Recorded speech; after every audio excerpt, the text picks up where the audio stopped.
Hello there everyone, I'm Wardy, and guess what? It's time for another YouTube exclusive. Today we have in the top right hand side the Red Terran player Bunny, very well known for being a very disruptive player and definitely having some high highs, but then some low lows as well. Not a lot of success last year, especially failing to qualify for multiple GSLs in a row. His opponent today, well, enter the world champion. Dark will be our Blue Zerg in the bottom left hand side in this series from the recent Kung Fu Cup number 4, but they've actually decided to rename it because the new year started, so they actually just decided the last ones were 2019, 1, 2, and 3. So this is officially Kung Fu Cup number 1, 2020. Very confusing, I know. Don't ask me. I got just as confused. So Dark in the bottom left, reigning world champion. First time he's playing in one of these cups. $400 on the line. Let's see what he gets up to. Guys, if you do enjoy the video today, please do consider subscribing, liking, and commenting down below. I'd love to hear what you think of the games and what you think of Dark playing in these cups. Of course, if he wins, we might even have more Dark games for you as well as we have coverage of this cup. We casted this on the stream. This is one of the series we did not cast on the stream.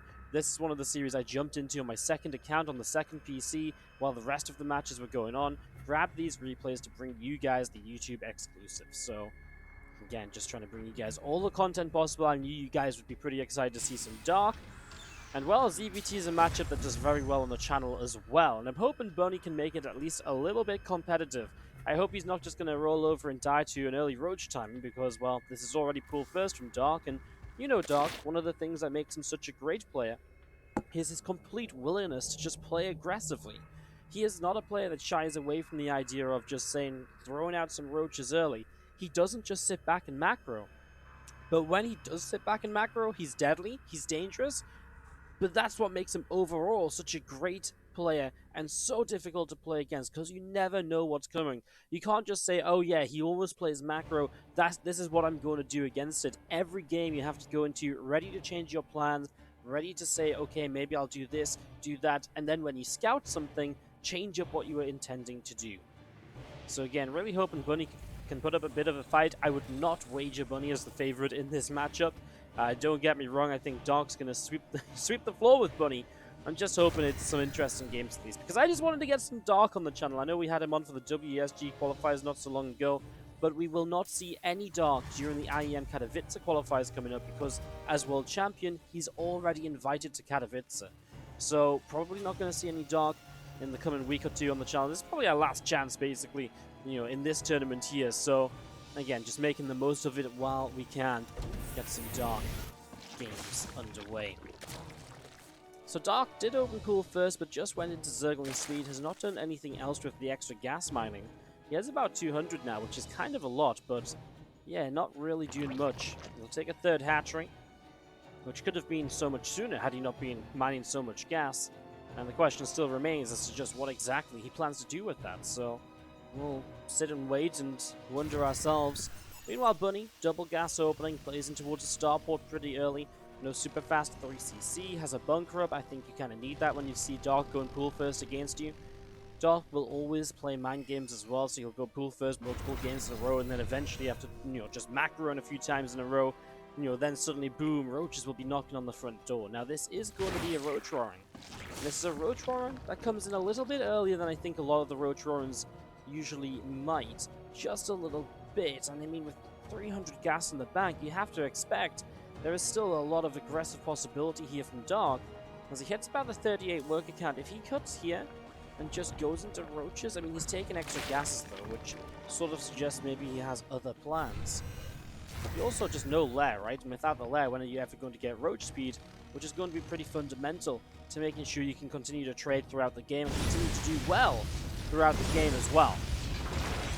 Without that speed, you really do just limit yourself in terms of what can be done. You're moving around the map much more slowly. 8 to 9 roaches on the way. Definitely feels like this push across the map from Dark is coming, and it's coming very soon. Bunny, bunker up at the front. He had that from earlier. Looks as though he'll keep it for now. Out of the starport, he did build a Liberator initially, so that's going to come across to harass. Nothing really good defensively against roaches here for Bunny, bar the fact he could maybe make a Marauder. He actually only has 2 Marines and a Reaper. In terms of decent damage output, I mean, Hellions against roaches don't do great, and here you go, these Hellions going to spot the roaches now. at least Bunny gets a little bit of a heads up that this is coming his way. So he gets to see it coming. The Liberator will go into the main, and as it sieges up, it will see the lair starting. So he knows there's a transition behind this from Dark. But he's going to get a couple drone kills, and without Spore Crawlers here, they realistically get some damage. Bunny's actually going to see the cancel glare as well, so seeing that is pretty good info for him, as maybe Dark's just going to go all out with this then.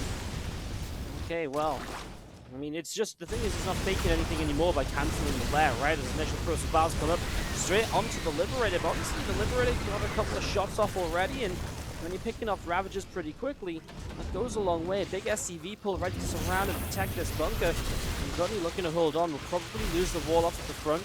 It is imperative that he gets up in towards some supply depots in his main. The last thing you want is to get supply blocked and to take even more damage, because he can't build units anymore. He'll be supply blocked now. Does have the CC about to finish. Corrosive Bars will one-shot the bunker, but there's not much left over. That tank on the high ground putting out a lot of damage here. The few Hellions in the back helping against the Zerglings. Dark still building units, has not gone back into droning yet as the Viking tries to lift up, but the Corrosive Bars are good to get the kill. Trying to stop high ground vision here so that siege tank can stay very, very safe. And as the Ravagers go down, it looks as though this is a defense from Bunny. Even a couple of Hellions left over. Okay, well now one Hellion left over. I was going to say a couple of Hellions left over to fight a couple of Zerglings is nice, but obviously no longer the case. However, Dark has only just started to build drones. So after all of that is said and done, he is going to start taking a worker lead. On 3 bases, our Terran player can, you know, SCV up a little bit as well, get back into that economy. I feel like this was not so bad a hold from Bunny. These guys did not host with the WCS Game Heart mod, by the way, guys, so sorry that the worker kills aren't showing up on the side of the screen. You can see here, though, 17 workers lost from Bunny. Well, you know, if you look at the resources lost, it's pretty even. You can't look at the income graph for the overall course of the game. You'll see now Dark is only just starting to mine a bit more than Bunny. But you've also got to remember, Bunny wasn't mining as comfortably when he was surrounding that bunker with all of his SCVs. You know, this is him mining away with all of the mule energy that he's stacked up over the last few moments. So, Dark has probably been mining that little bit more, and that's why he's getting into a good position. I mean, now he's ramped up straight away to 60 drones. That's so many workers for Dark. It's a lot of workers to work with there. As you see a Zergling patrolling away over on the side. 1-1 upgrades starting on the engineering base. Stimpack and combat shields upgrades coming through, as we will see bioplay from Bunny. Can he get within reach of Dark? That's the question.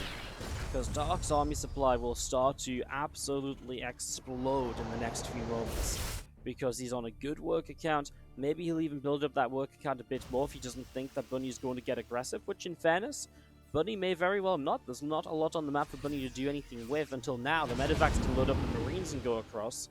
That's the first real opportunity for Bunny to really deal some counter damage here. So I think Dark is right to build up to 70 drones and then start thinking about unit production. With Roach is on the way out, he'll start melee upgrades, so he will play Lingbane behind this. He already has the Spire coming, so maybe a switch up towards Lingbane kind of mid or so. The 1-1 upgrades ahead from Bunny, so that will be one advantage he holds here. His Stimpack not far from finishing. There's a couple of medevacs will just unload up on the high ground.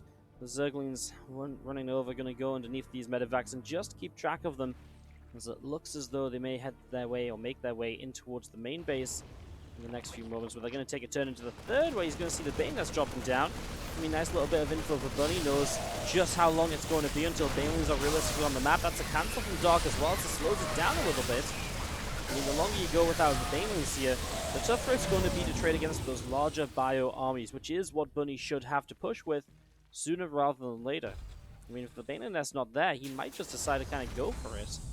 He doesn't have too many units, though. Like, a couple of tanks is nice, a couple of Widow Mines are great, but there's just not a lot of supporting bio units along with the rest of that. I feel like that's kind of the big issue here. If he had a bit more, maybe he could actually get a push going. Instead, he'll just start to build up the 2-2 Bunny. So moving in towards 2-2 upgrades. Second factory dropping down for him, and, well, still kind of hanging in there. Considering the way this early game went, it was kind of, is he still alive? Is he still doing okay? I think the answer is kind of yes. He's doing just fine. There's Bunny coming over the right-hand side. Mutalisks will head up the right and go in towards the natural in a moment or two. So looking to strike into the natural expansion here. Here we go. Mutalisks trying to fly in. The missile turret coverage there is pretty good, and the Mutas do take some damage as SCVs, taking quite a few shots from the Glaive bounces. Couple of Marines taking some damage as well. They will start to go down. And still this army of Bunny just out in towards the center. Starting to unload a few of these Marines. Rest of this bio army pressing into the center too, taking the watchtower. More Ravagers down in the bottom side of this, and 2-2 upgrades continuing along. 3 more Middleists coming up, 11 more drones. The thing is, Bunny is still not really attacked, and okay, maybe he's looking towards hitting the big 2-2 attack timing. He will be quite far ahead on upgrades, and maybe he can make something happen with that, but these Middleists are going to keep him busy. Let's see if he can make his way across the map. I mean, he's investing into so much that won't be here for 2-2. Drilling Claws won't be here for the 2-2 finishing up. The Thor, I guess, will be popping out, but it's pretty slow to move across, so it depends when Bunny starts to attack. I mean, just look at the control that Dark is creating. Creep spread going out the left, going up through the center, in every different direction, actually. So Dark is putting creep spread everywhere he can on the map at the moment. A little bit of bio stimming over here, and the Middleists going to get turned away. So they will be kept back for the moment. Infestation Pit dropping down from Dark. +2 melee, +2 carapace. Those Evo chambers still working. And there are the Middleists. They go about again, maybe jumping in on that a little bit of bio, but doesn't go for it just yet. There we go, Thor will be able to fire, and already the Middleists taking some damage. Rest of the Marines stimming in through the center. And the Mutas do indeed have to back away down to the bottom left-hand side. Again, the thing is, though, you're still forcing stims, you're still forcing these units to move around on his own half of the map. And the problem is, Bunny needs to start moving ASAP because he has creep to clean up before he can realistically take a fight anywhere. Dark is sitting on 5 bases and, hasn't even broken a sweat this game, I don't think. Yeah, the Mutas running around a little bit have been fun, but he hasn't really needed to do much with them. Just keep the Terran a bit busy to let this attack a little while. But here we are now as Bunny presses down this ramp. Creep tumors starting to be picked up, so creating some opportunity. The Mutas are back across the top side though, some damage on the CC, some SCVs right for the picking. And they're going to get picked off real easy here. SCVs, just not long for this world, those Middleists. Well, getting up there, this creep will start to recede. But man, look at Dark's army, there's just so much of it. And he's starting to build up a bank as well, so he'll be able to trade and rebuild. Bunny maxing out now will finally start to build up a bit of a bank, but things like these Mutas not letting him get the 4th base up easily, those are the things that are going to stop that bank from coming up, although flies the Mutas in towards the Marines. Maybe not the best of trades, but I'm not sure how much Dark really cares for these Mutas right now anymore. I think he's quite happy to let them sort of trade out, and then maybe replace that supply with something different, more Lings, more Banes. As these Banes for now rolling in towards this, even going off the creep spread, there's still a little bit of creep here and there from the later creep tumors that were cleaned up. Dark just sweeps on in and completely pushes Bunny back, so Bunny really not able to hang in here. He gets pushed back heavily, down 50 supply on the back of that fight, and Dark, well, he pretty much maxes out right away. All he is missing is a bit of gas mining. If Dark had some extra gas at the moment, he would have so much more ability to just kind of rebuild into Banes, etc. too. He might be able to just push straight across the map as a follow-up to this, and just go kind of clean Bunny and wipe him off the map right away now.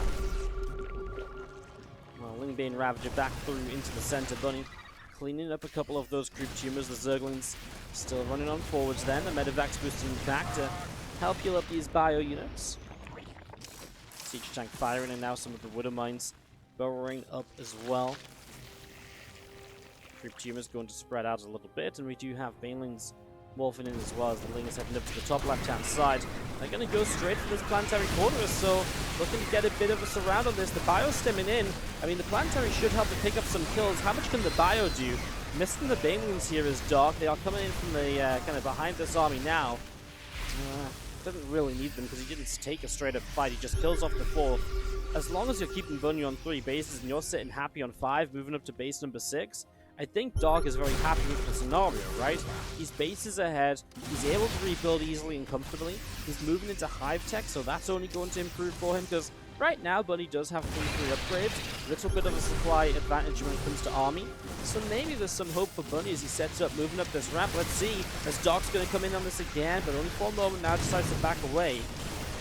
Corruptor's looking for some of these medevacs, soaking up some Widowmine shots as well. Dark streams a few Ling Bane in, just a little bit ahead of the rest, so that the Widowmines don't get big splash damage done. We'll see more of these Marines and Marauders kiting forwards, but here's the extra Balins from Dark rolling in, and that Bio Army is going to get pushed away. So many connections there, getting so much done. And Dark, well, he is going to continue to chase down this Bio Force, chasing that up to the top side. Dark going on the hunt here to try and clean up the rest of this then. Corruptors coming in, Medivacs going down. And, well, this might be not quite enough to end the game, but it shouldn't take much reinforcing, right? Dark is up almost 100 supply here, and Bunny has definitely struggled throughout this game, right? I think the early defense was not so bad, but he didn't do anything as a follow-up, so he just let Dark drone. He just let Dark put creep everywhere on the map. He let Dark run this game. And Dark's a good enough player when you can go, can fight him and kind of put him off balance anyways. Never mind when Dark completely owns the map, completely owns the entire game from start through to finish. And that's why Dark loves playing these aggressive builds, because he knows if he can, play aggressively, get a slight edge, and put things in his own terms, he knows he will just dominate from there on out. And for someone who, like Bunny, who's just not quite as good as Dark, he really is going to then struggle even more than usual when he's the one having to play, catch up on Dark's terms. So yeah, Dark really has just played a beautiful game, and while it's a long game, like 16 minutes in, Dark hasn't quite finished it off just yet. While it's definitely a longish game, it definitely doesn't feel like it's been back and forth or anything. Yeah, Bunny's had a couple good pushes, but every single push Bunny has had has been swept under the rug by Dark, swept under the creep spread, and creep tumid on top of. No issue at all. Jim is going down here for Marines. I mean, a mild success for Bunny, but there's actually creep still pushing in towards the base. And actually, as Dark comes along to this side, he's going to take the opportunity to go diving in. Widowmines will do some friendly fire to the Marines. Banelin's getting close to start picking away at that army as well, and the Corruptors coming through. They can pick off the Medevacs. In this base that was trying to expand here, Bunny will lose it pretty much immediately. Not really a lot gained, but what else are you meant to do? You've got to try and expand somewhere. You've got to try and make something happen. It's just so difficult when the Zerg has this much map control, this much creep spread because of it. Just this much ability to kind of do what they want. And obviously, so many units as well, right? Dark has had way more units than Bunny for quite a while here now. Ling's clean up on the bottom left, a few Banes just pushing back Widowmines and Marines on the top. And Dark will just wait patiently for the correct fight to properly come in and end the game. He's once again up 100 supply, and, well, we're not even going to get a final fight here, as Bunny will type out GG and give the first game of this series to Dark. So Dark able to take the first game of this best of 3, and going 1-0 up. Again, I think I just said it all in the last 2 minutes or so, right? There's not really much of a need to repeat myself, because the reality is Dark started the game in a good position, completely controlled the game, didn't let Bunny back into it, and because of that, Dark just played cleanup, had a great time doing so. GG's, completely well-deserved game number 1. Let's hope that maybe Bunny can take a bit more map control himself in game 2, otherwise this is going to be pretty sweet and simple, 2-0 for our World Championship. Welcome to game number 2, as in the bottom right hand side, the Terran player. We're putting all of our hopes on to try and put up a bit more of a fight. He is in the red, and he is Bunny.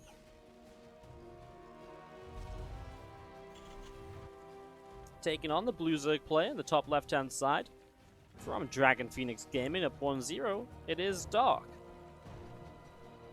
Well, there is some good news, guys. If Dark wins this game, we'll likely see more of him when we cover the rest of these matches in the tournament. So, if you're a Dark fan, even though he's winning a bit. The thing is, it wasn't a quick win, and maybe that's how I'm selling this, but it was such a convincing win, right? I feel like there was... if I had to pick one moment in that last game that was good for Bunny, it was maybe when he started pushing Dark up like 15 army supply, 3-3 done. And the issue was he just pushed forwards, and then all the Balins showed up, and his bio army just disappeared. Upgrades don't matter if you're kind of, stimming in towards Banelings while all clumped up. It's not going to end well for you in any way, shape, or form. So Bunny really had a bit of a tough game from start through to finish, and, well, let's see what happens this time. Dark is again on a gas pool hatchery build, so from the very start of this, he is going to potentially be able to open aggressively, and that's immediately Bunny having to second guess everything he does, having to think, play cautiously. He's going to have to think very carefully about how exactly he approaches every move in this game. You know, double check his scouting. You've got to be real cautious here, as we will see, the SCV scout from Bunny. That will at least give him the info that it's pooled first, and that will allow him to make this decision on how he approaches this game with the Reaper.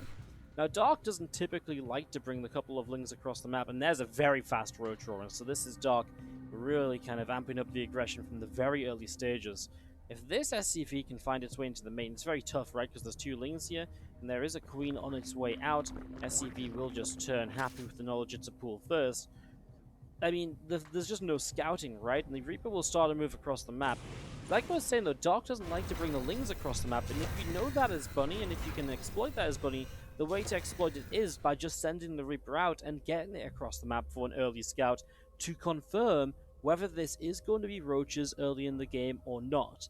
Remember, the Roaches last time, the Roach Roam built at 345, so it was a Roach attack, but it was much later than this. So Bunny can't let himself be caught off guard. He can't let down his defenses here. He needs to figure this out, and when he figures that out, he needs to make sure he prepares accordingly, because if he doesn't, this is one of those builds where you just get 5 to 6 Roaches from Dark, you push across the map, morph in Ravagers with the rest of the gas, and you just drone at home. And if Bunny has no bunker up, he probably just loses the game, because he will just take way too much damage, considering Dark is already going back into drones. And yes, it takes a lot of economy away from Dark to have to, mine this much gas early in the game, build that early Roach-Ron. He's only going to be on 2 bases. But again, if Bunny only has Hellions, well, what on earth is going to stop these Roaches? You have to pull SCVs in to help fight.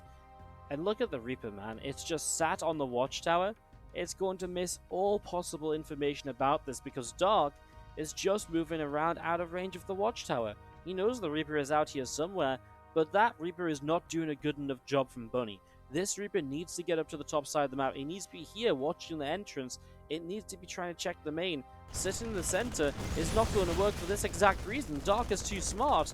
And oh my god, the Hellions are even moving out onto the map as well. Here come the Ravagers. Oh, Bunker, you want to build that now, Bunny?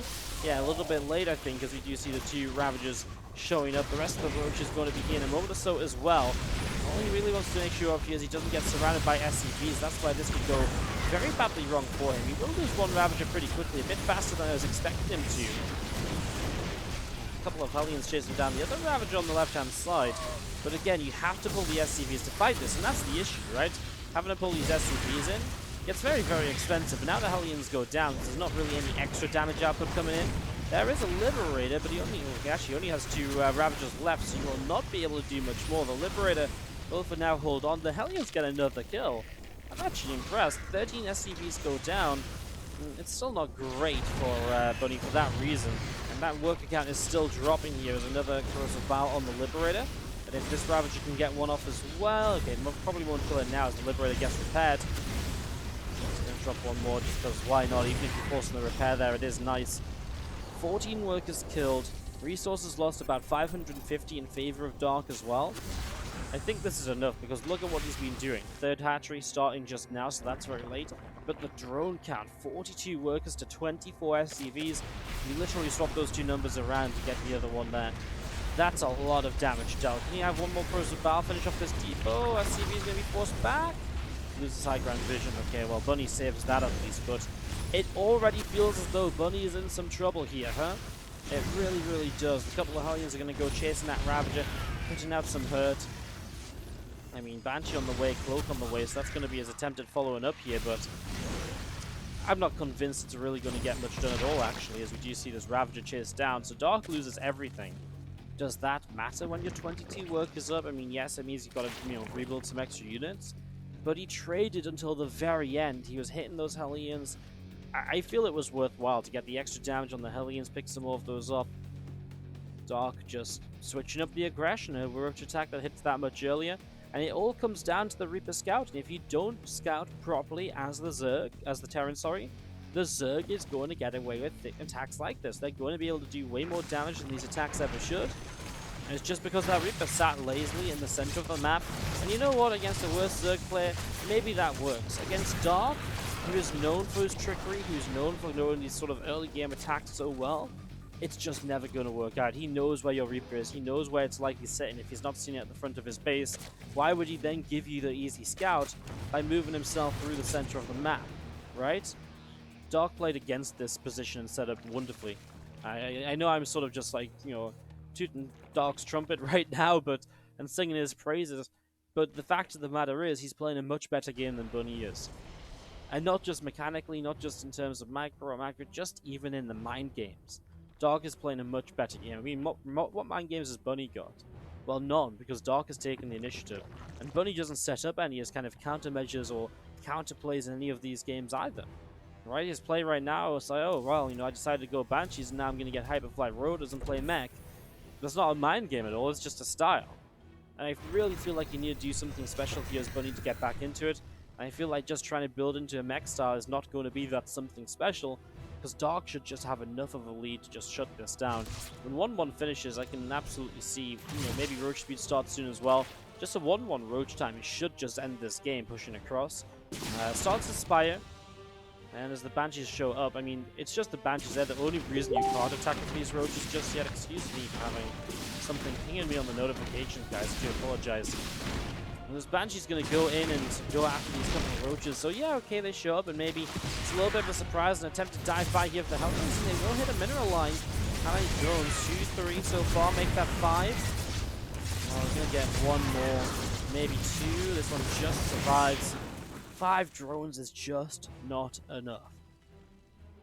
You know, it's a lot of Hellions given up. And look at these Roaches. I mean, Roach speed, by the way, just not starting. I feel like that's a mistake from Dark. Although maybe, I mean, it's got to be a mistake from Dark, right? There's absolutely no reason he wouldn't start. And he starts it now, realizing he's pretty slow on these Roaches. But he already starts across the map. Well, that's the issue. The Banshees, he will turn those Roaches around. So, in that regard, Bunny keeps himself pretty safe. The Banshees in that idea, you know, it's a smart decision. It kind of fills the role of what Battlecruisers do, where these Banshees can pretty much be a permanent defense against Roach run-bys, etc. A couple of extra creep tumors going down. The Queen's able to keep pushing those Banshees away. And the Spire finishing up there from Dark on the right-hand side. 10 Mutalisks on the way out here. Getting set to go. 5 Roaches of Dark around the left-hand side. Hyperflight Rotors finishing. I mean, those Banshees can be pretty speedy now, but there's still some Roaches on the map. Well, tanks initially will do okay, but you know what's not going to do okay? Anything that Bunny has against 10 Mutalisks. Right? I mean, imagine. Honestly, I feel like imagine Dark had built just purely Roaches. I think he might have done it if there wasn't so many Banshees up, and he would have just ended the game with the 1-1 Roach time. He can't do that because of the Banshees, so instead he will play towards the Mutalisks. They are on their way out now. Will they just go straight across the map? Well, actually, yes, they already have done. So as they arrived, there was just, well, there was the Viking for anti-air. That was it. I mean, missile turret built in here, that's obviously not going to be allowed to finish up, or even if it does, only because he's going to kill other things right from the start. This tank, for example, I mean, all of these SCVs are going to drop down dead, and Bunny is already in a world of trouble. Can't just bring the Banshees back to defend against this, because guess what? Those Banshees don't shoot the sky units. Yeah, it's pretty deadly. And I mean, now the Roaches come across the map too, and this is where you just send the Mutalisks to kill, kill the Banshees. That protects the Roaches. It's again, Bunny took too much damage early, and well, I mean, again, not an overly boring series to watch. It's fun to watch Dark play really well, but at the end of the day, it was some one-sided games because Dark has just come on the control from start through to end. Maybe I'm a little bit too much on the Dark hype, maybe a bit biased in the casting, but I do truly think he was just a better player. GG is called. Dark will take this series 2-0, advancing through to the next round, which I believe was, I think this was a round of 16 match, so he advanced through to the quarterfinals. I'll give you guys a little bit of a spoiler then, considering you've already watched this video. It's not really a spoiler. The next match we'll cast, and the next match that will go up from this tournament, will be Dark versus Cure in the semi-finals. That'll go up tomorrow, so if you're excited for a bit more ZvT, see how maybe a bit of a stronger Terran player in Cure kind of faces up against Dark, how he matches up against Dark. Well, check out the stream. Check out the YouTube channel tomorrow. That video will be going live same time as usual, 8 p.m. Sorry, 7 p.m. CET, which is wrong. It is actually 8 p.m. CET. You know what, guys? I'm tired. I had to get this cast done because I'm casting a lot tomorrow and having some social lifetime. So I do apologize. So guys, sorry, I'm a little bit tired here. I guess I should just wrap this up. Of course, if you have enjoyed, you know what buttons to press: the like, the comment, the subscribe. Our hashtag road to 20k subs in 2020. Is it possible? Is it not? Find out next time on WardiTV. It's possible if we continue to grow. Very exciting prospect. Anyways, thank you so much for tuning in today, guys. Hope you enjoyed the video. Hope you enjoyed a little bit of Zerg dominance. Bring on all the Zerg balance complaints in the comments section. I'm so ready to argue about how Dark is just a better player. And I'll see you guys next time. Have a great rest.